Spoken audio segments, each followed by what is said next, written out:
on our agenda this evening, I will reiterate our mandate. The mandate of the commission set out in the Washington State Redistricting Act is to accomplish state legislative and congressional redistricting in accordance with the Washington State Constitution. The bipartisan commission was created to listen to the public every 10 years so that districts would be drawn by statute and with public input. As chair of the commission, I will articulate and manage the commission's process. In my role as chair, I will ensure the process is as participatory, fair, and equitable as is possible. The 4 voting commissioners have power and responsibility to vote, ultimately creating and adopting a redistricting plan. Voting commissioners will make decisions that will create maps that best represent the interests of all Washingtonians. Those of you from the public joining us tonight, welcome. It is my goal to engage communities across Washington as fully as I can and to hear and address your concerns and requests. We will deliberate on the issues where we have jurisdiction. Where we don't, I will do my best to refer you to those who may be able to respond most effectively. So I would like to begin, as I always do, by reviewing our purpose and values. Together as a commission, we've agreed to the following values and mission: to provide an open, transparent, credible process that is grounded in statute and where all voices are welcome and there is access for everyone. To conduct ourselves with transparency, respect, and civility, where commissioners will participate and negotiate in good faith. And finally, to meet the deadline outlined by law and produce the best possible maps. I would now like to review public input since our last meeting. Since our last meeting on last Monday, this is what I've heard. I heard 2 objections to the idea of scheduling additional meetings later in the week in the event that many people who sign up to testify at a public outreach meeting may not be available for a rescheduled meeting. One of these objections also asked the commission to adopt an outreach plan that accommodates all types of working hours. I heard that regarding the design of the 11th and 37th legislative districts, a recommendation of a swap of Seattle precincts from the 11th to the 37th legislative districts and downtown Renton districts from the 37th to the 11th legislative districts to avoid dividing Seattle neighborhoods and the city of Renton. I heard regarding a constituent regarding Spokane who sent a map of the county with the 2020 election results mapped across the county, which he believes demonstrates the challenge of redistricting in Spokane. Thank you for your comments. And thank you for your questions and your suggestions. We are doing our best to respond to your inquiries as we see them. I would now like to call roll. Commissioner Sims. Present. Commissioner Graves. Present. Commissioner Walkinshaw. Present. Commissioner Fain. Present. Welcome. During our discussion, I will call on you in an order I will use throughout our meeting this evening. We'll rotate for every discussion item. And so this evening, this is our beginning order: Commissioner Walkinshaw, Commissioner Fain, Commissioner Sims, and Commissioner Graves. Thank you. I would like to begin our meeting this evening with approval of the minutes. Our last meeting was held on April 19, 2021. So moved. Okay, a motion to approve. Do I have a second? Second. All in favor? Aye. Aye. Aye. Opposed? Okay, the motion passes. So I am now going to ask Lisa McLean, our executive director, to give her ED update. So I'm going to do this a little bit differently this evening. I am going to just, as she goes through the items, I'll ask you if you have comments or questions, and you can just raise your hand at that point, so we don't have to be as formal. And then I'll call on you, and Lisa will do her best to address your your questions or comments. Lisa. Good evening, commissioners. I'm going to share my screen because we got some very exciting news today that I hope you all noticed. The Census Bureau delivered the apportionment data to the nation today. And as you can see, I hope you can see this screen. I have a map up here. If we go over here, oops, what happened to I did map? It's coming back here. And if we go over here and we put our cursor on top of Washington State, we can see that the population in Washington State as of the April 1, 2020 was 7,705,281, which is a population change since 2010 of 14.6%. In terms of what that means for seats, it means it doesn't mean anything. We will neither gain nor lose seats. We will remain with 10 congressional districts. There were 6 states that gained seats, Texas being having gained 2 seats, and Colorado, Florida, North Carolina, Montana, and Oregon 1. And then there were 7 states that lost 1 seat each. I found one of the most interesting things from the press conference today was that the very last seat in the House of Representatives, the 435th seat, went to Minnesota. And New York missed, it lost a seat by just having 89 votes, which I think emphasizes how important it is to try to get a complete, not votes, 89 people, which emphasizes how important it is to have a complete count. That's the entire population of the country is 331,449,281, which is a population increase of 7.4%, which is one of the smallest in the history of the census. And I think that's about it, unless you have questions. I don't want to go into great detail, but if anybody has any questions. So Lisa, I wonder if you would stop the share so I can see. Great. Commissioners, do you have questions, comments? All right, great. Lisa? Okay, so I'm going to go share something else. The legislature finished its session yesterday. And hold on, I'm going to go back to this. Oops. And I just wanted to confirm that our budget passed. And as you can see here, the budget for next year, starting on July 1, will be $1,633,000. And then there is also $22,000 appropriated for FY 2023. That's on July, starting on July 2022, which is really just to shut down if there's any need to spend money to shut down for the cessation of the commission's operations. So that's all I have to say there. Great, thank you. Questions or comments related to the budget? Commissioner Sims. Would you just remind me, Lisa, I don't have the budget or our operating budget in front of me, but that's what we were anticipating, right? There's no changes to what we were allocated and what we were anticipating? Right, that's what we were Okay. anticipating. Great, thank you. Okay, No, go ahead. go ahead, Lisa. No other questions? Okay. So then the main thing that I wanted to do for this part of the executive director's report is I invited Danielle Roos from August Creative to come and to show us the work that she's doing on the website. Commissioner Waukesha requested this. He asked for a midpoint, and I just really want to show you guys where we're going and begin to get your reactions and make sure that we tell us to keep going, chugging on that road, or if you'd like us to stop and go in a little bit of a different direction, let us know.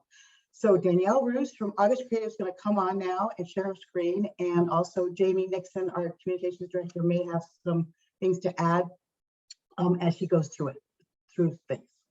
Danielle. Hi, commissioners. Good to meet you. Thank you for having me tonight. Welcome.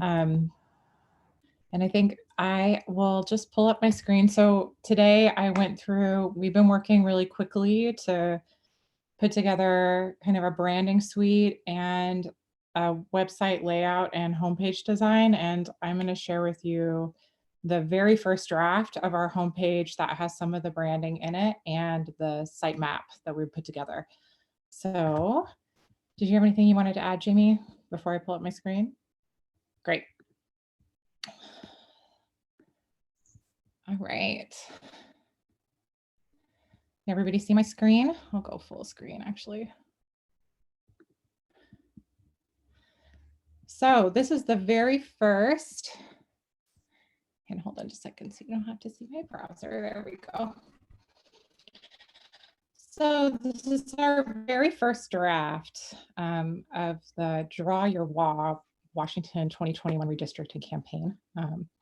And so all the content that's in here now is just starter content that I put together for the website. So just know, again, very first draft. I'm just going to guide you through the layout of the homepage and the site map, and then you can interrupt me and ask questions if you have any. So we're starting with a hero image. We chose to use an animated image instead of photos because it is accessible and to make people feel really comfortable with the website. My business partner, Michael Hanley, adapted this image, so created the unique characteristics of the characters to reflect the diverse populations around our state. The second block here is what I call a call to action block. So it right now reflects the ways that you can participate in the process. Describing your community for the commission, drawing your community on the map, and then sharing your testimony.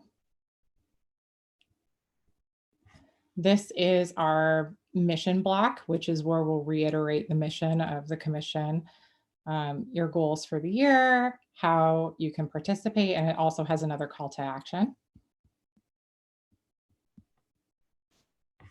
This block is going to represent upcoming meetings that are happening immediately. So like I'm picturing 2 commission meetings. The next 2 scheduled meetings will appear here under the commission meeting schedule. And then we had a kind of in-depth conversation today about submitting public comment and how difficult that is for people during live meetings now versus submitting comment around the commission meetings. So we'll be linking to a page that has that information for the public here. This block that you see on the right is, this is for Jamie to make an announcement. It just has Laura Mipsum in there now, just some stand-in text. But if there's a special meeting announcement or something else that is maybe time sensitive, or you have something else you'd like to announce to the public, it's for that. We talked today about recording a video for the public on the redistricting process and how participation works. So we put this block in actually after our meeting, Lisa and Jamie. We put this block in here to embed that video so people can play it right in the website. So it's just a little stand-in content. And then Lisa and I talked about this today because this map might change and it can be however we like, but we plan to draw a create a clickable map for people to go into their outreach zone to see their specific targeted meetings and to access meeting materials for each outreach zone. So this is a way to access that. Right now I have the map that Lisa shared, but again, we can change it and make it, it's a special custom map. So we'll make it specifically for you. And then a place to subscribe for commission updates in the footer. So that's my homepage overview. I don't know, Commissioner Augustine, if you wanted me to just go through the site nav. Also, you want to ask questions first before I change? So let me just ask if there are comments and questions at this point. I'll just jump in really quick. I think it looks great. It's definitely far more accessible than a lot of government sites that you would expect to visit. So I'm very pleased with the mock-up thus far. Thank you. Other comments, questions? I agree with Commissioner Fain. This feels on the right track. I don't have anything else. It's great to see it headed in the right direction. Thank you for your comment. Okay, I don't see any additional questions or comments, so please, please keep going. Okay, great. There are more pages, but today we're just going to show you the top level navigation, and then we'll do, I think we're planning to do a full site run through together in a couple of weeks, Jamie, is that right?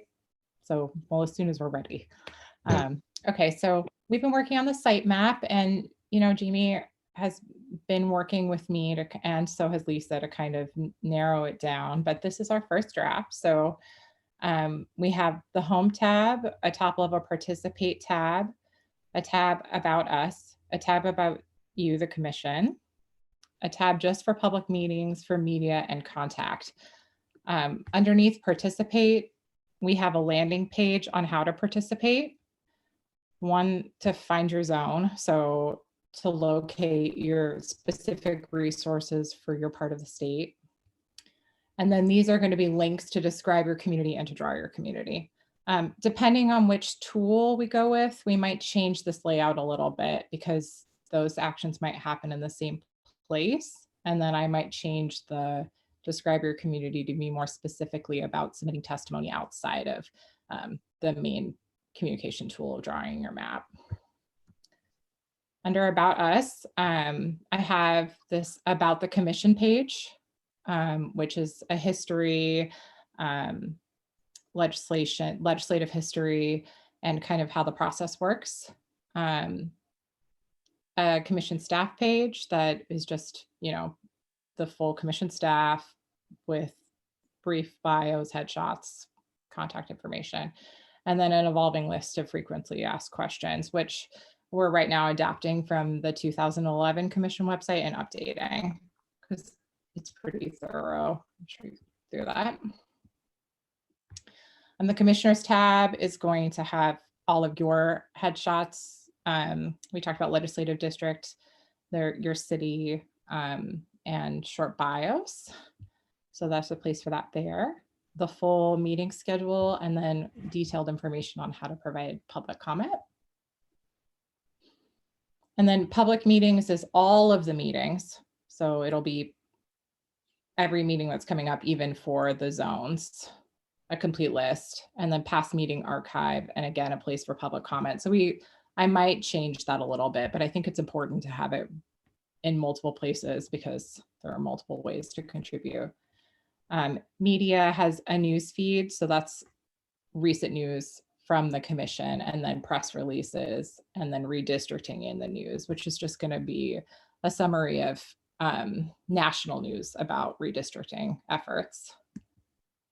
And then a contact us page, which I'm going to click on this so that you can see, because we've also been working on a logo for the commission that is still in process. So it's here. This is just a little brief contact internal page view. Yeah. Jamie, did you have anything you wanted to add? Nothing more than just to let the commissioners remember that we are working at this point to make a selection mapping tool, a consumer grade mapping tool that will allow members of the public. I think this is kind of a big deal for the first time ever to be able to actually submit maps with their iPad or their laptop on their couch at home. We're going to have a way where this will probably live on the website, so that people will actually be able to use computer tools and technology to make maps and submit them for your guys' consideration when you're making the final maps as we move along in the process. And I'm pretty excited about that being a part that we can really kind of sell as a marketability to it. Like, we got a demonstration on one of them the other day that we're considering. And for those of you who've ever done like SimCity or something like that, there's a really cool feel. It feels very similar to that. It's really kind of fun to do. And I think people are going to really enjoy taking part in it in a way that maybe they haven't, because you can actually just sit down and like color code your map and, move one street if you want, or you can do it by county. There's a lot of really great ways to do it, as you guys are probably aware. But being able to put this in the hands of residents and voters at that level, where they don't have to go to an auditor's office and grab a map and get an overlay, I think is a really big deal. And so we're looking forward to kind of making that one of the real central points of the website as we move forward.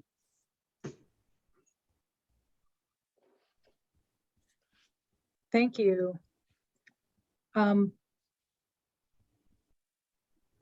there additional comments and questions? Is this a good time for comments and questions? Oh, yeah, go ahead. I have a couple of two quick things, hopefully. One, it might be good on those, maybe on the contact us page, to have a specific place for Public Records Act requests. I think we might be obligated to have one of those if we have a website, and I want to make sure we capture that. And then, are we doing any search engine optimization with this? Oh, yes. So our company, August, builds search engine best practices into all of our builds. So I did initial research on the 2011 commission search terms because they're still kind of dominating for Washington State beyond news. But I'm not super concerned about this because we'll have weight with the .gov. You've already kind of have search engine optimization for the new site that's outranking the old one. Okay, thanks. Every page has site title and description and an open graph description. I should say too that this site is also going to be accessible for the visually impaired and for color blindness. That's kind of important to us in our work. So we'll test it before we go live. Great, thank you. Commissioner Sims? Yeah, I just wanted to check in. Did Commissioner Graves, he said he had 2 questions. Did you get your? Yeah, the Public Oh, Records okay. Act question. Yep. I'm tracking. Yeah, I love Draw Your Washington, and I love the little pencil on the landing page. I think that's great. Couple of questions. Will there be a search feature on this website? So, folks can search by subject or? Yes, I had a search bar in the footer, and because we're kind of redesigning, it's out right now, but we will have a search bar. We can put it in the top. It's already kind of indexing. I tested it this morning. So I'm wondering, we can talk more about that because it can be really helpful to have a page that has a full sitemap on it and the search function. But yes, so we'll have a search bar. The site is fully searchable. Okay, fantastic. And have we thought at all, or what are your thoughts rather on having some sort of resource page? So if folks want to find out what district they're in, or if they want to access any other, kind of map building websites that are free to the general public, if we might just want to add some additional resources. And then my last question is, we've talked about making this accessible in multiple languages, and how do you see that working on this website? Yeah, that's an interesting, Michael and I, my partner, were talking about that today and looking at models for using translate tools for the whole site, which is kind of a new, they're not great, right? There are some PHP plugins. I know that Lisa was talking about wanting to translate documents in multiple languages, right? And make them available on the site. I definitely have that tool as an upload file in all of the public meeting archives so that all of the documents are translated and can be uploaded. I think that's also something that we can work on and find best solutions, because I don't love mediocre translation as a tool, but it's getting better. There are better plugins. I know that's kind of a medium answer. I guess mine is I'm still researching best solutions for that. Thank you. And then thoughts on a resource page? Oh, of course. I think that's a great idea. We can add a resource page for sure. I think that right now, I have the frequently asked questions page, which is gathering a lot of information about the history. I'm also designing a timeline page. I feel like putting a resource page maybe under participate might be really helpful. And also Jamie and I can talk more about that and figure out where we should put it. Thank you. Danielle, I wonder if you could stop sharing at this point. Oh, of course. Yes. So I can, thank you. It helps for me to see everyone. More comments and questions for Danielle.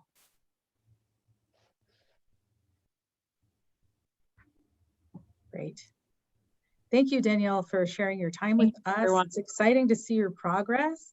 And I also want to say thank you to Lisa for presenting this to us early, not just waiting for the mid, but at the very beginning, so that we can have substantial input as this is being built out.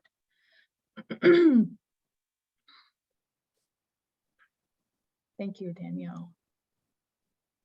Okay, so Lisa, any more that you want to share in your director update?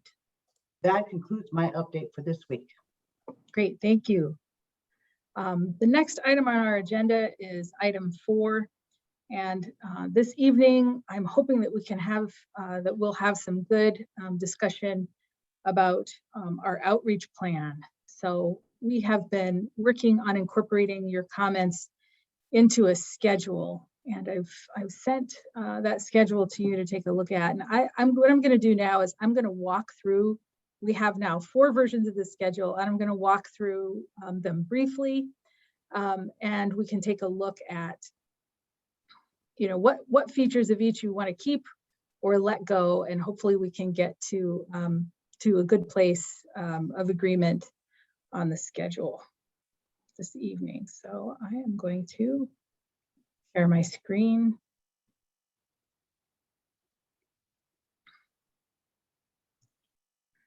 I'm going to begin by sharing with you. This is just, let's see, this is just a picture of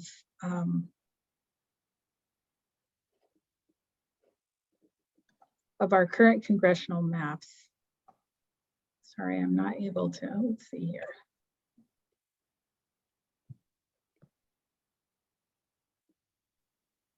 Okay, so this, we're going to begin by looking at a schedule related to congressional maps.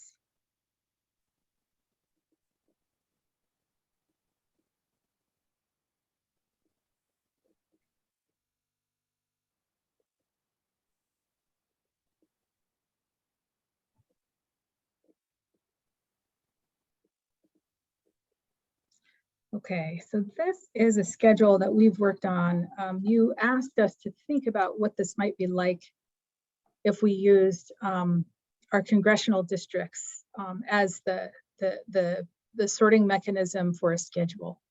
And so this is that schedule. So what you have here is we have 2 meetings per district, congressional district.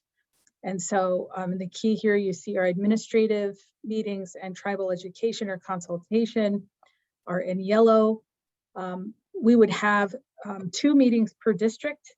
And the purple here, the purple color is for the ones where all 4 commissioners would attend. So in each district, the full commission would have a public outreach meeting for the full commission, and then they would have the second meeting in dyads. So just coming over here, you can see that you would have a total of 10 meetings with the whole commission and 10 meetings in dyads, which means that each of you would do 5 dyad meetings, if that is clear. And so I'm just going to kind of show you what this looks like here. It amounts to 15 meetings for each of you, outreach meetings, and with the 6 commission regular meetings and tribal meetings would amount to 21 total. So you can see what this looks like.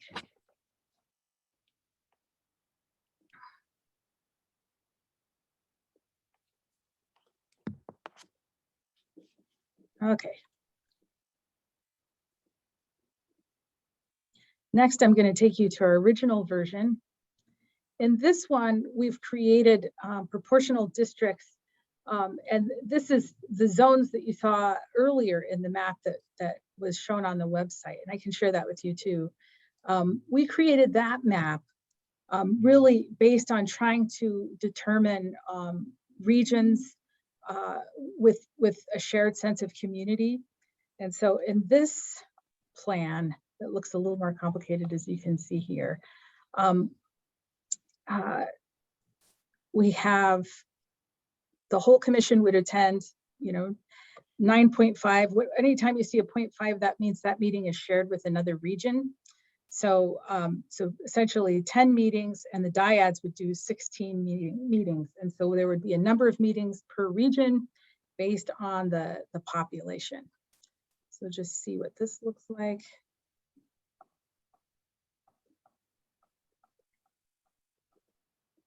So you can see that the meetings are taking place on Mondays, Thursdays, and Saturdays. And next in version B, what I asked for in this version is that rather than having meetings 3 days a week, you would have meetings only on Mondays and Saturdays. So instead of having one meeting on a Saturday, you would have two. So what this does is it just takes one evening a week off of your plate, but then the Saturday meetings would be longer.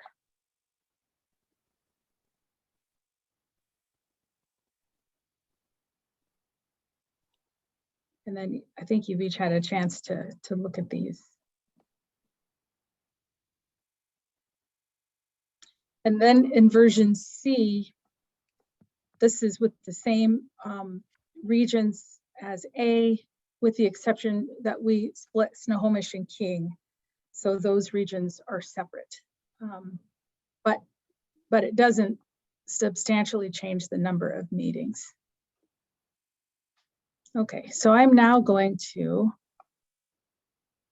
stop sharing and let's just talk about these.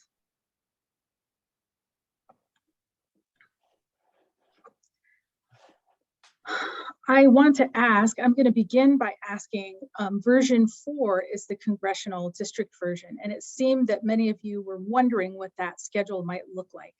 So let's start there. What are your thoughts about the 4th version that's based on congressional district?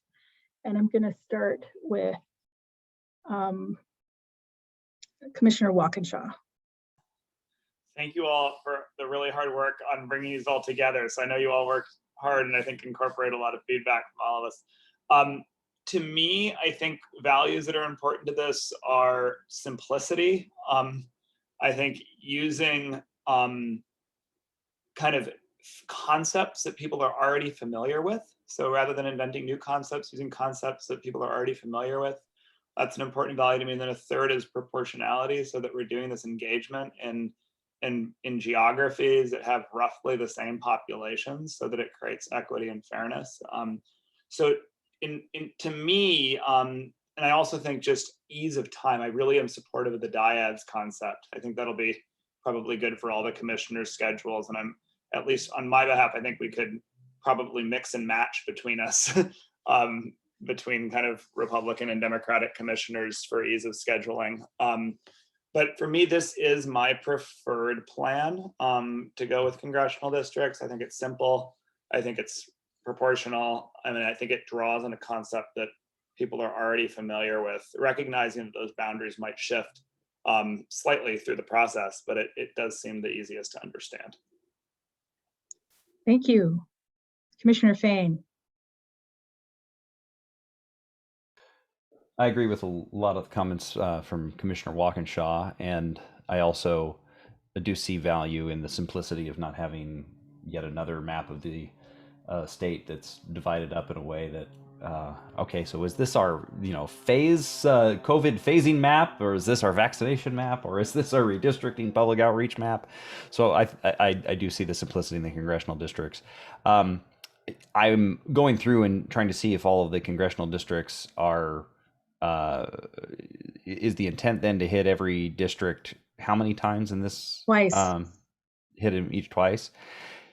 I guess my only feedback goes back to what I had said last meeting, which would, if we announced the first round of all of the meetings in so that everybody's congressional district was announced for one visit, and then we could reevaluate and see if there are other geographies that we might want to retool or focus on or do a little differently. And so I guess my only concern about saying, hey, here's the next 4 months worth of stuff, put it on your calendar, is that I don't want to be forced into holding on to a meeting that we publicized, even if we discover that maybe it would be better and we'd have better impact if we change things up a little bit at a later date. So that'd be my feedback here.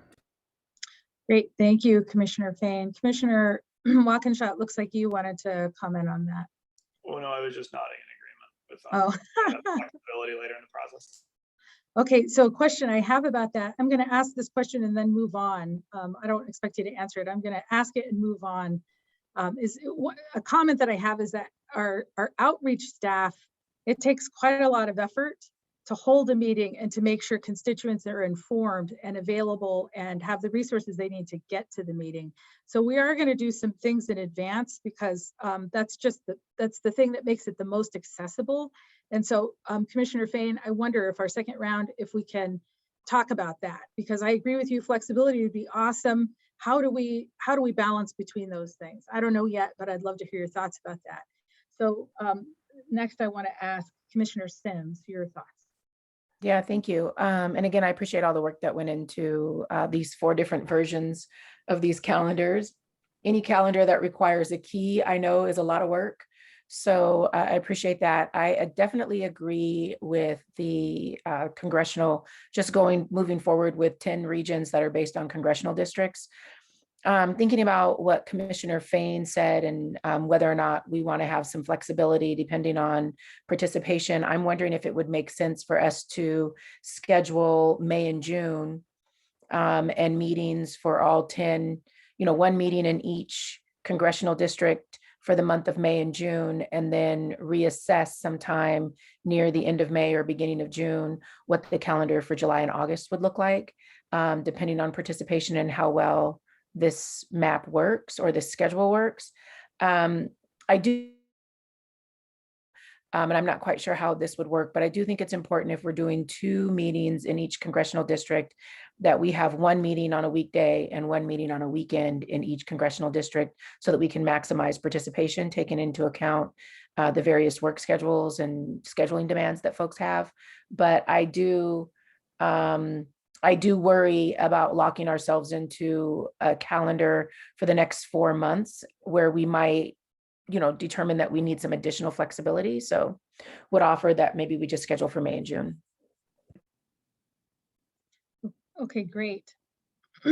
So I have a question here, Commissioner Sims, and something for you to think about and talk about in the next round. I am hearing you say that that first 2 months would be the meetings with all commissioners. Is that right? Just kind of wanting to test that. So we wouldn't have any dyads in that first 2 months. I'm guessing. I'm not sure, but we can come back to that. So next is Commissioner Graves. What are your thoughts? I agree with a lot of what's been said. I think the congressional districts makes the most sense. I think that just scheduling 1 in each for May and June, it makes a lot of sense. I would probably vote for some of those at least to be dyads with the schedule that we have. And I would just put in, and I'm also very, very grateful, Lisa, to you and all the staff for putting all of this together. And I would just put in a tiny little request that the sooner we can know about times for these meetings, the handier it will be for those of us who are trying to schedule a lot of different things, including kids running around in the background. Thank you. So I heard 2 things. I heard a request for flexibility and a request for a hard schedule that we can count on. So that's one thing we're going to have to figure out. Oh, I wonder if I would clarify that. I've been hearing at least the way I've been hearing it for flexibility. I think what I've heard from that is if we're going to have 20 meetings total, let's schedule 10, hard set those. And then maybe, when we get through 7 or 8 of them, when we have another one of our regular meetings, we can assess how they're going and then schedule the next 10 or about 10 after that. Okay, great. So I want to do another full round and just make sure I heard everything that there was. So I am going to go back to Commissioner Walkinshaw because we started with you. Thank you. I have nothing to add, and I agree with everything additional that's been said. Okay, great. Flexibility. Thank you, Commissioner Fain.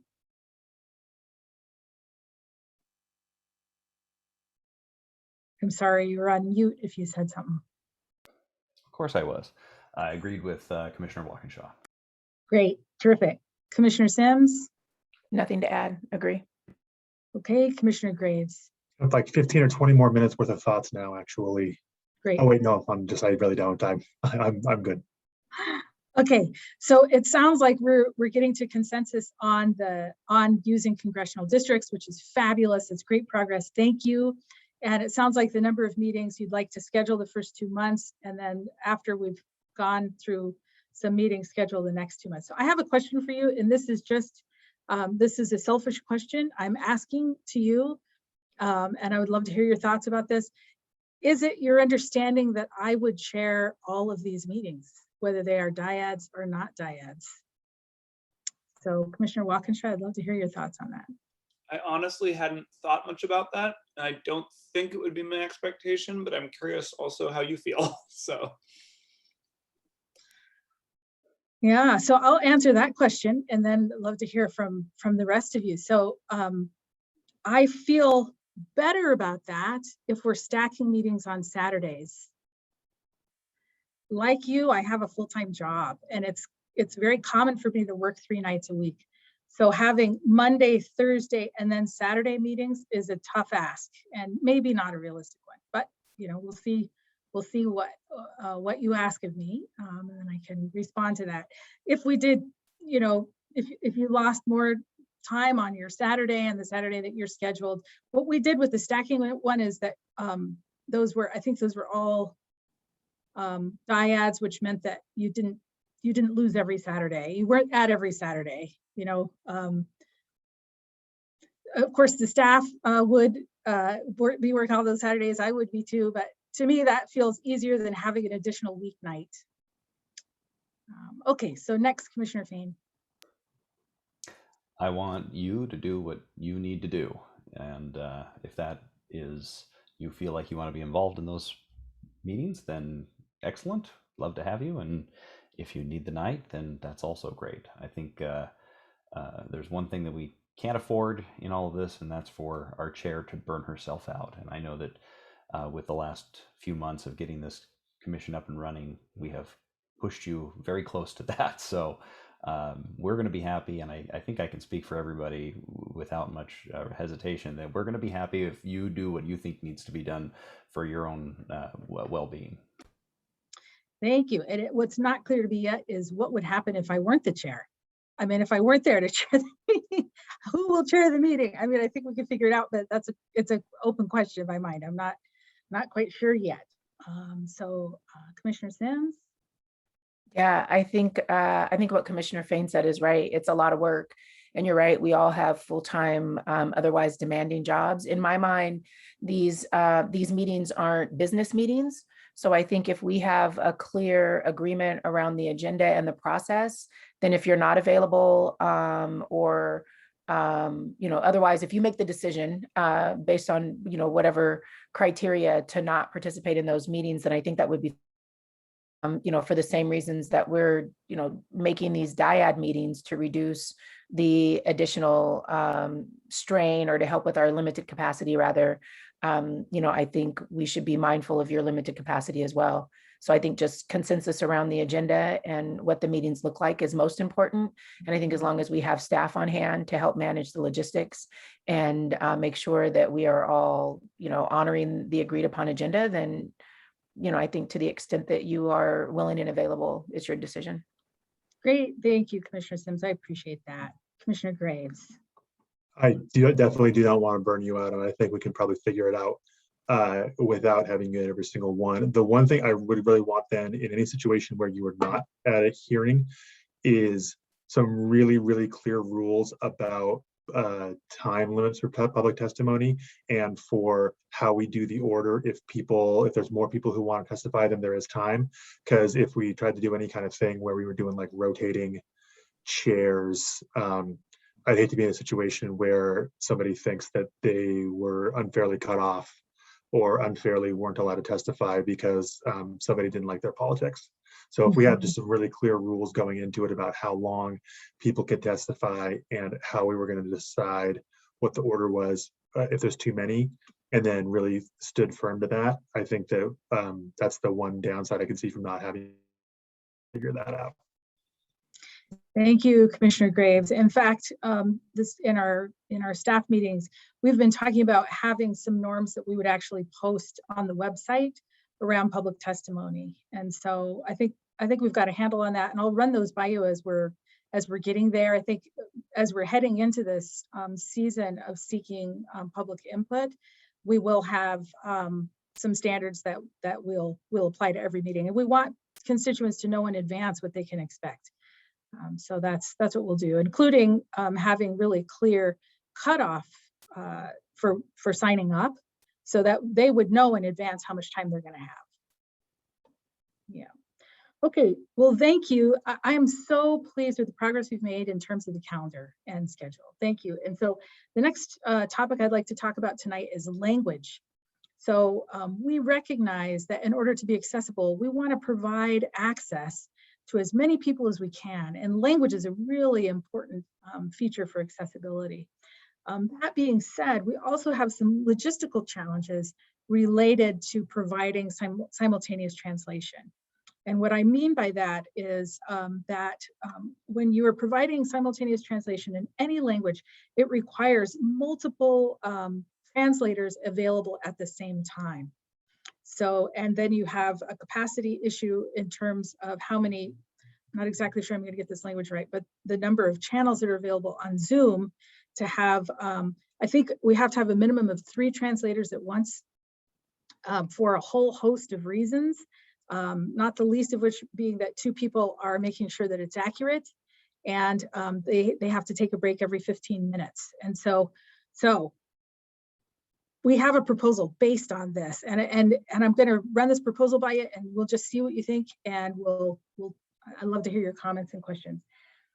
Because Spanish is the second most spoken language in the state of Washington, we propose that we would provide simultaneous Spanish translation in every meeting, and that we would invite the public to submit comment in any language for which we could that we have translating ability. So we could list 15 or 20 languages, the number that we feel confident we would be able to supply translation services. So that means members of the public could submit they could submit comment by email, by video, by audio recording, any mechanism they use, they could upload, and then whatever that testimony is would go into the official transcript per the meeting. So when they signed up, they would say, I want this to go into, the region 6 meeting, held on this date, and then that would go in. We would engage a person to translate it, and we would provide that written transcript and that for their testimony. So this is our initial idea for how we can get our arms around language. So I'd love to hear your comments and questions and revisions, beginning with Commissioner Fain.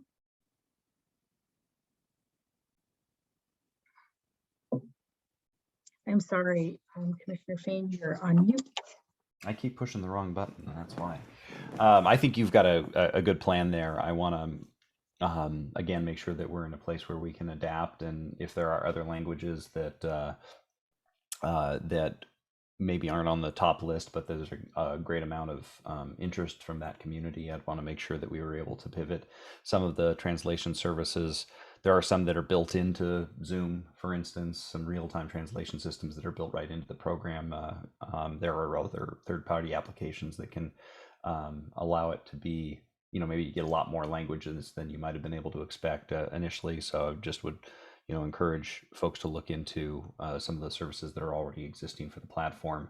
And then I'm also thinking if there is a kind of a community of interest or affinity outreach where there is a Spanish language where we, instead of basing it around or congressional districts or something like that, we are doing it around issues of language. That's just another concept later down the road if we find there are some communities that haven't been reached out to in a way that we think is appropriate for this process. But again, thank you. It was great work. Thank you. Commissioner Sims. Yeah, I think I understand what you're saying. And that is the proposal, or the initial thought is that we would provide everything in Spanish and then reassess if we need to, but allow participants to submit information to the commission in their preferred language. And I think recognizing that Spanish is the second most common language spoken, I do think that there are still a number of other languages that are spoken and that we might want to at least look at the top 3 or 5.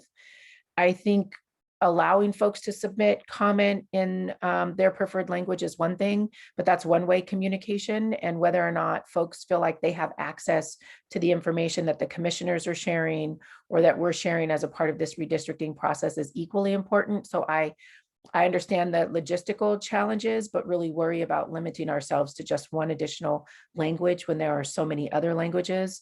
Would be really curious to, maybe hear from some other community partners who might have some additional thoughts on how we expand access. So I'd love to just think about this a little bit more. Sure, that sounds great. Thank you. Commissioner Graves. Thanks very much. I'm grateful that you're thinking about this. We definitely should be doing it. I don't have the best sense for what the norms are around this. I'd be interested in hearing what other agencies of our kind of similar size do when it comes to translation, because they might have some either good practices or things that we should be thinking about that I probably haven't. Thank you. Commissioner Walkinshaw. Thank you for starting to get the ball rolling and thinking about this important issue. I do wonder, I think there have been a lot of groups out there who've also been thinking about this, that have been kind of stakeholder groups in the process that have been thinking about access in different languages. I would be curious how this lines up with kind of what other groups have been advocating for. So I'm not sure the answer to that, but maybe the commission staff can connect with like the Redistricting Coalition and some of these other groups that I know have a strong opinion about these issues. And I just want to make sure that those questions and concerns that have been thought about a fair bit are captured and heard. I am intrigued. If I captured what Commissioner Fain was saying, were you suggesting, Commissioner, that we might take maybe a set of other additional languages beyond Spanish and then maybe hold, have some sort of tailored sessions or outreach in specific languages to others? That seemed like I liked that idea. That's exactly what I was suggesting, and there may be some groups that can help us with that. Certainly the Chinese community has a number of organized groups and are getting increasingly engaged in issues like this, and so I think there'd be a lot of interest there. Certainly the East Indian community, as well as the Vietnamese community is another one that kind of rises out. Again, I wouldn't want to presume one over the other. I just would want to make sure that if we think that might be worthwhile, that we cast out information as broadly as possible and see what kind of interest comes back to us for that kind of a program. Great. So it sounds like you would like for us to do some more work to find out what additional languages, what partner organizations, or I should say constituency groups, are doing to address this. I do want to say that we have received some comment that talk about interests and desires for us to be able to provide access to all languages at every meeting. Yes, I know that's a request. And I want to say we have a couple of limitations. That would be much easier to do, to have 3 or 5 languages if we were not virtual.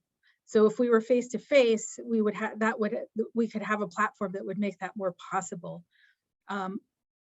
Right off the top of my head, I mean, I don't want to brainstorm here, but I'm thinking we could maybe have 2 languages in a meeting if the first hour were with one language and the second hour were with another. or something like that. Our challenge is that when we're dealing with a virtual platform, we just can't do, in my mind, as you know, I've worked internationally for much of my career, and ideally what you want to have is simultaneous translation in multiple languages at once so that everybody is hearing in their own language what's happening in every other language. The challenge is we can't make that happen. That is, well, I shouldn't say we can't. We may be able to get some people from the UN who know those 5 UN languages to come and do that virtually. But even then, we don't have enough channels to do that. And I appreciate the fact, Commissioner Fain, that there are things built into the platform. I myself hold meetings with simultaneous translation in my own work. Every 2 weeks, I hold those meetings. So I know that those things are possible. And when we're going to use labor requirements in Washington State, we were giving people 15-minute breaks. Breaks every 15 minutes, and we have 2 translators on to make sure that the accuracy is correct. It's just, it exceeds our ability to do that. And of course, it would be awesome to do that if we were in face-to-face meetings. I'm not sure how to do that in a virtual setting. So, and the virtual world provides us with a lot too, because Zoom offers us simultaneous translation. So, so those are some initial thoughts. And I think what I heard is you'd like us to do some more work. We'll do that, and we can come back to you with more information. We will reach out to the groups that you've indicated and see what others are doing that's possible, because there certainly may be things that we haven't thought of. We could also certainly provide meetings to language groups. So we could say, hey, we're going to have our statewide meeting in Chinese. We're going to have our statewide meeting in Tagalog. And then we're just not going to do 2 meetings per congressional district. So these are the trade-offs, folks. That just means we're doing additional meetings, which is great. I'm all for it.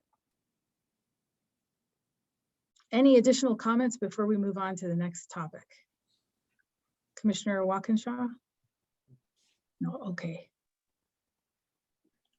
Okay, great.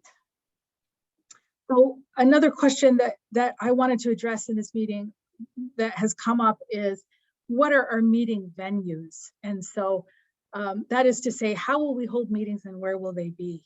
And so I want to suggest, this is again, our staff have worked on this question, and we want to propose to you that all of our meetings would be virtual. And so having virtual meetings will allow us to provide as many avenues for input as possible, including voicemail, video, written, email, mapping, submission. Having a virtual meeting is not the same as having a face-to-face meeting. Face-to-face meetings are powerful and important, and we recognize that. We right now have, the governor has declared a state of emergency, and when the governor lifts that state of emergency, it's possible that we could hold some face-to-face meetings at that time. And so the suggestion that we would like to propose to you is that we could schedule 2 meetings that are face-to-face meetings, public meetings, after the release of preliminary maps, if the state of emergency has lifted at that time. But otherwise, just so that we would have the ability to schedule and make sure that we're on target, we would do these initial rounds of meetings virtually. And so questions, comments, revisions, Commissioner Sims. I think virtual meetings make sense. I think if we move forward with planning our first 10 meetings in the months of May and June, and then reevaluate, I think at this point in time, we don't know what our outreach plan will look like once the data comes in and we have our first round of our first few versions of maps drawn. So I think, for now, virtual meetings makes complete sense. Couldn't imagine doing this another way, at least in the short term. Great, thank you. Commissioner Graves. I agree. Thank you. Commissioner Walkinshaw. Agree. Thank you. Commissioner Fain. I agree. Okay, terrific. Thank you. So I take your comment that you've all sort of voiced consensus around. We're going to get these first couple of months scheduled, and then we'll reevaluate. So at a business meeting, we can say, hey, this is what's happened. Here's where we're at, and how shall we move forward? Okay, so I now want to talk about our mapping calendar. The schedule that we gave you really just has through the beginning of August. And so we've been thinking about how are we going to move forward past that time. So optimistically, we believe that we may have some release of preliminary census data on August 16th. And so we wanted to propose that during the 6-month period between August 23rd and September 30th, you, the commissioners, would create your first preliminary maps. And the public would then be able to comment on these maps between October 1st and October 15th. And that's really a truncated period of time to review and comment on those maps. But that the deadline for third-party submission would be October 15th. And just to put this in context, the last Redistricting Commission put their deadline for third-party submission as August 15th. So this would be October 15th. Then during that time period, we could hold face-to-face meetings if we opted to do that. And then the negotiation phase, getting to the final maps, would be October 15th through November 15th. So this is just, something, a schedule for you to think about. And I'd love to hear your thoughts. This is just something for you to consider. Right now, it's just something to, a placeholder. So comments, questions, revisions, starting with Commissioner Graves. Thanks. I think that schedule generally makes sense. If we do public comments on draft maps and the comments are due October 15th, are we going to cut off comments after that? And we did just, those are the comments that we have, and we're going to just then negotiate for the next month? Or it seems to me that might make more sense to, maybe I'm overthinking it, but maybe it's kind of like October 15th is like when we definitely want to have them in, but we're still going to consider them afterward as they come in. That's the only thought I had on that schedule. Otherwise, it sounds good to me. Thank you. So just to respond to that quickly, Commissioner Graves, I think having a deadline for map submission is what we want to do to make sure that we're gonna be accountable for reporting on that. But I think taking comment, it could go on to the end. I think it really is just map submission. So next is Commissioner Walkinshaw. Yeah, I haven't had a chance to reflect on this. I didn't know we were going to be digging into this issue tonight, but I haven't had a chance to reflect on it. Great. So just to respond to that, this evening is just a time for discussion. Based on your comments, what we'll then do is put together a final proposal that we can take action on in our next meeting. So this really is just like throwing something at the wall and saying, what do you think? And what do you propose? And then we'll write it up. Okay, Commissioner Fain. I don't have any initial objections to what you proposed, given the constraints of our timeline, but like Commissioner Walkinshaw, I'll ruminate over it over the next week. Thank you. Commissioner Sims. Yeah, thank you. I agree. I'm a visual person, so not having it in front of me makes it a little more difficult for me to wrap my mind around the actual proposal. So I wonder if you could send something out that I could, really think about. I think what I heard you say is, and this is based on the assumption that data will be available August 30th. Well, we're saying optimistically August 16th. So we're thinking for 6 weeks, August 23 to September 30 is the time that you would be creating maps. I'd be happy to send you a timeline with bullet points.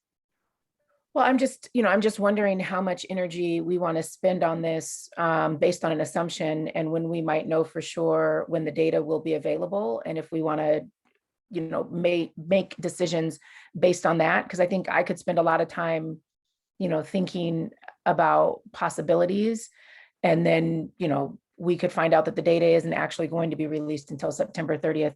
And then we have to reimagine everything. So, I mean, I'm hesitant to, I think I just need to process that Sure. suggestion. Thank you. What I heard from the officials from the US Census is that the outside would be August 30th.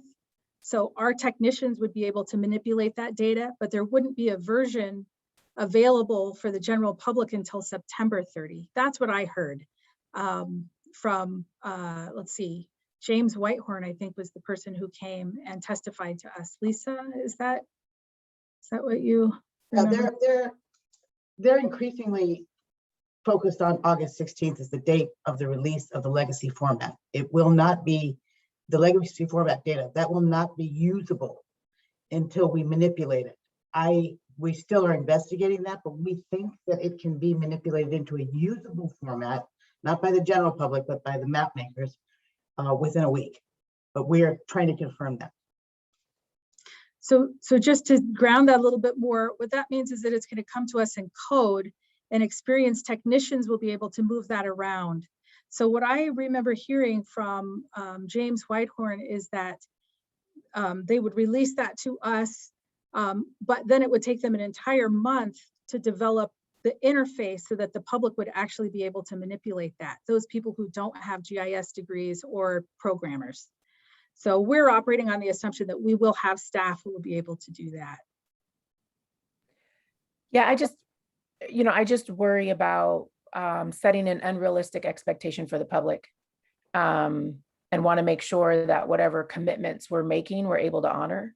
So want to make sure that we're operating with clear and sound data. So Commissioner Sims, would you be more comfortable if we kind of broke up our outreach plan into 2 phases? So we would just now, like at our next meeting, be able to take action on the first half, and then maybe we would take action on the second half at a later time. Because I think right now, my intention is building towards taking action on an outreach plan. So if we do it in 2 phases, maybe that would be a better plan. Well, I mean, I'm prepared to move that we schedule out May and June and plan to meet in every congressional district between now and the end of June. And I'm happy to, maybe we work with staff to get those put on the calendar so that we have something up and running quickly. And then at the end, maybe early June to the middle of June, do a check-in and figure out what July and August look like. Maybe at that point in time, we have more data, and then we can plan for our final phase of outreach. Great, thank you. So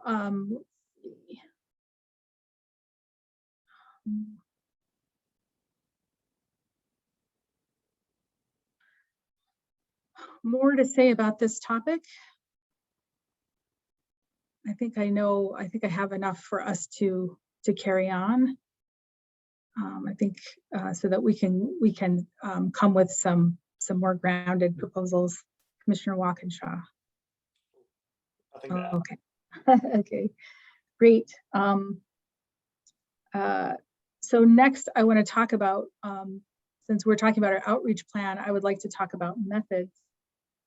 So one of the things that we wanted to be really careful about and accountable for is providing a list of stakeholders that we reach out to all of you, the full commission in total, and also for every region.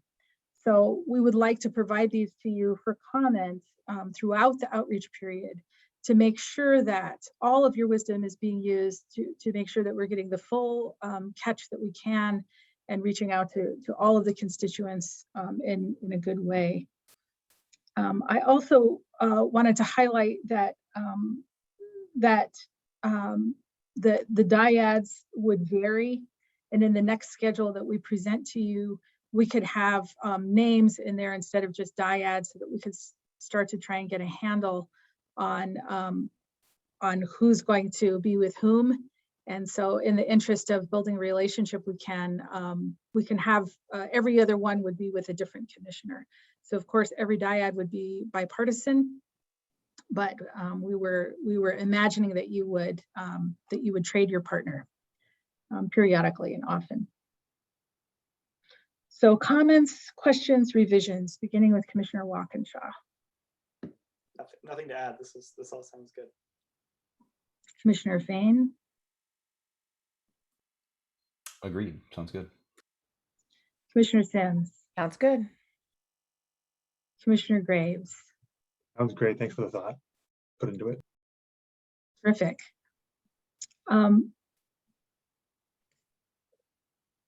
The next thing I wanted to talk with you about is education, public education, and redistricting 101.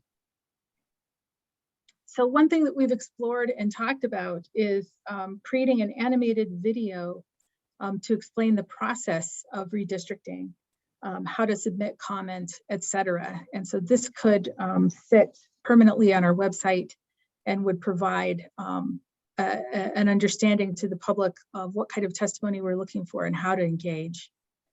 We would also like to propose to you for your consideration a commissioner video.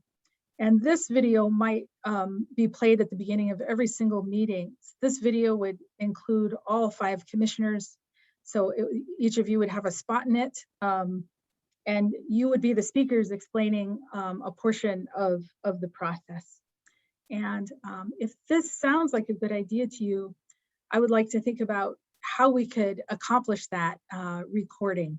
So you know, I think the first thing I want to ask is if this sounds adequate to you, if we could have a permanent video that would be, you know, an animated video. And then in addition, we would have a live video with all the commissioners talking about our process and encouraging people to reach out. And so if we did a video where each of you was engaged in speaking a part of that, a script would be provided by our communications team. So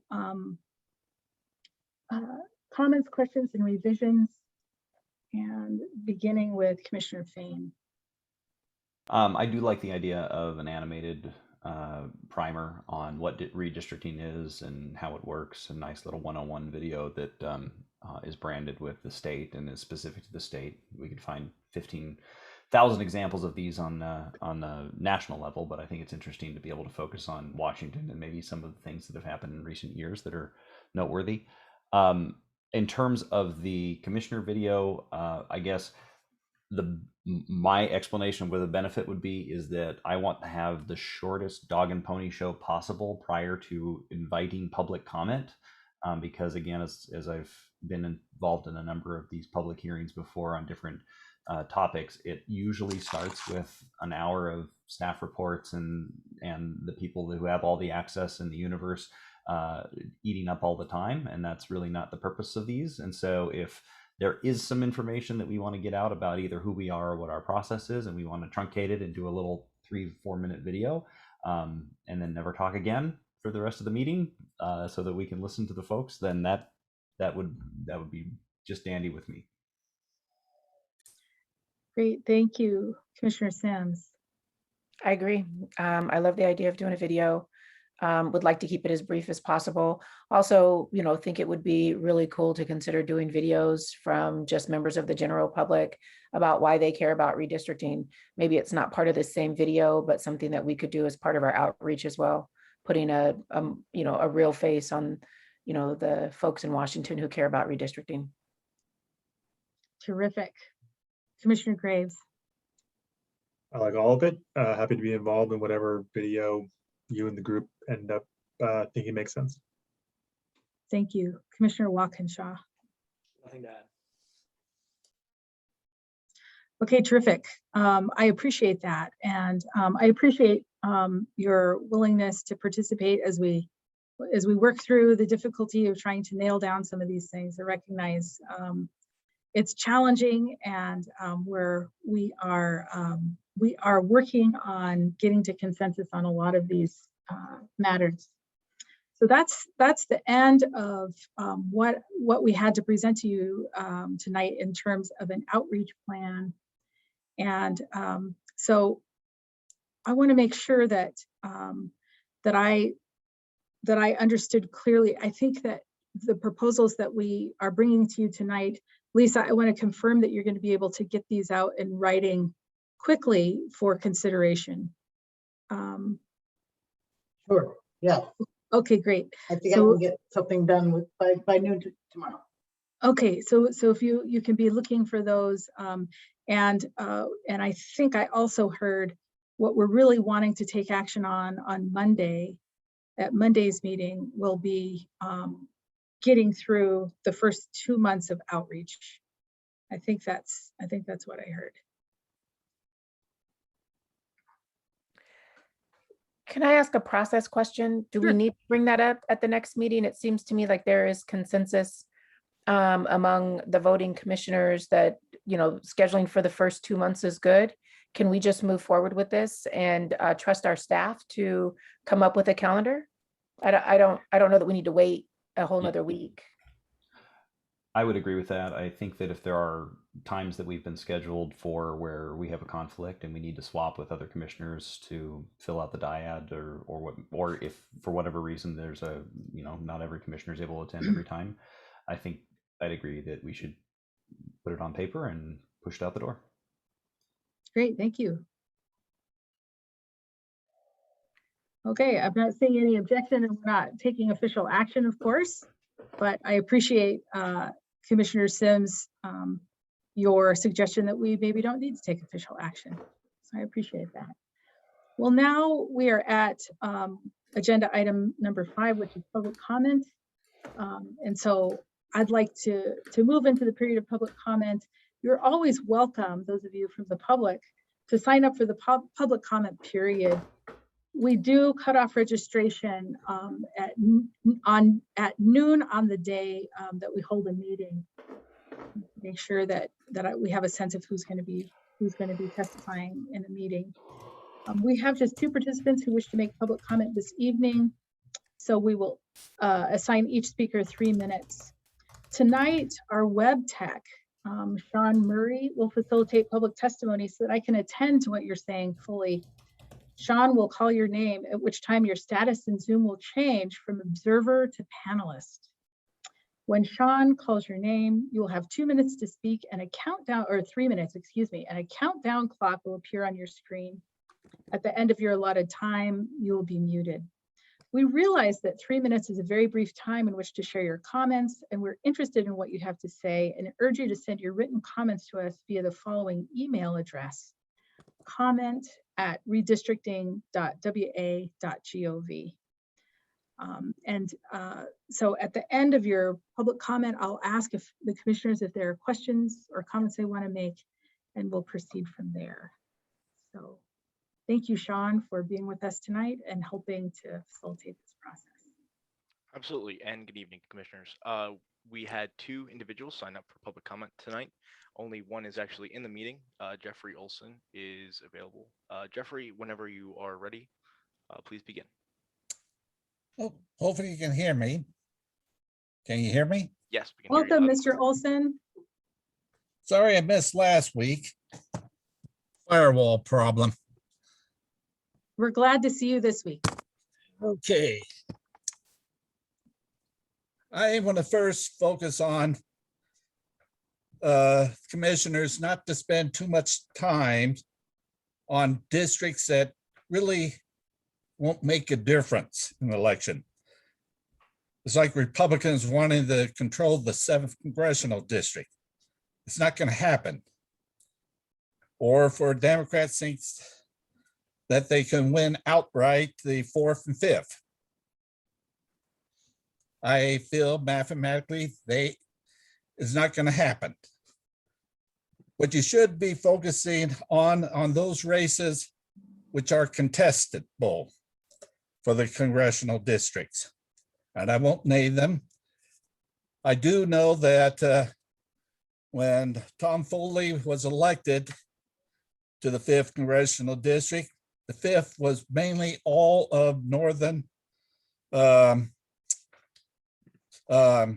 Washington, East Washington, and the 4th was all southern East Washington. Now it's kind of is broken up as east and west. The other thing I need to get to is I'm going to focus on what has happened in the past in the 3rd and 6th. The allies doesn't stay with parties. Case in point, 3rd District Republicans and 6th District Democrats were on the same page. They wanted the 3rd to surrender some of the heavy Democratic precincts over to the 6th to help the 6th become competitive. And 3rd District Democrats and 6th District Republicans are basically on the same page. They don't want much changes. Now, the 3rd District Democrats remember what happened in '92 when a Republican won the Senate seat. They had to hold a special redistricting commissioner, so in '96 they can reclaim it. Now, I need to go over the math behind why the 3rd is going to do this. The max number of margin of victory the Democrats had was from 9 to 17. The max margin of this victory for the Republicans was from 3.8 to 7.8. When you subtract the two, the margin that the 3rd has, worst case scenario, is less than 3.4 thousand votes. The 3rd District doesn't want anything to tamper or even get close to that number. And if you have any other questions, I will be glad to answer them. Thank you, Mr. Olson. So I want to make sure that I've got it. It sounds like you would like the commission to focus our attention on contested regions as opposed to everywhere in this, giving the same attention everywhere. Well, that's where the people are going to be, most inputs are in the contested races. Those races that are not contested, the people don't care what will happen. They will accept the boundaries as is. It's a contested race. They're going to be questioning. Great, thank you. And so I just want to ask the commissioners now, do you have comments or questions for Mr. Olson? Okay, I don't see comments or questions for you, Mr. Olson. We appreciate your willingness to take the time to be here with us. And thank you. And thank you for caring about your community in this way. We appreciate that. Have a great evening. All right. Sean, that is the last person who's going to share with us this evening. Yes, Chair. That's the last Okay, person great. that showed up. Thank you. All right. In that case, I would like to adjourn our meeting. Thank you, commissioners, for your service, for your time, and your attention tonight. I appreciate it. I appreciate the service that you're giving to all the members of our state. It is a long and challenging position that you're in, and an important one at the heart of our democracy. Thank you for taking the time to be here and to be part of this. Thank you to members of the public who've taken the time to join us, and those who didn't testify tonight for choosing to listen and to participate in that way. Thank you to the staff who've helped to prepare the commission for this meeting. Our chair, or our executive director, Lisa McLean, Jamie Nixon, Paul Campos, Osta Davis, Anton Gross, and Ali O'Neill provided staff support for discussion items this evening. Sean Murray provided tech support. Maria Garza provided admin support, including taking minutes. And thank you to Lisa and Becky from Legislative Support Services for your continued help and support. This meeting is now adjourned.